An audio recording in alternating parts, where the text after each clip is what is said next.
And of course, medieval women, we often think of people, very downtrodden. But if you look at characters like Chaucer's wife of Bath, she's been through four husbands. She's been, I think, to Jerusalem. She's a very independent woman. Women had incredible, scope to be independent and to kind of run their own lives.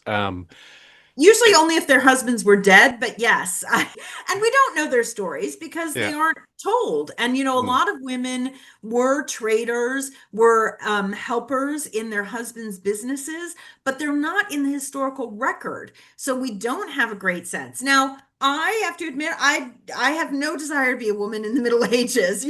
There were far more limited opportunities. And one of the things that we agreed about and that we've worked on really in developing our characters is how can we make them sort of ahead of their time so that they're not recreating a lot of the sort of bad parts that we think of in the Middle Ages, but also make it believable because they can't, he can't just be like, I'm going to set you up in business or, things like that. Like there is tension there, but it's been a really interesting process to make it believable and yet have them both be a little bit more forward thinking than we think most people were at the time I period. think that's a real interesting balance for most historical fiction, is trying to get that balance right, that it's interesting for a 21st century reader,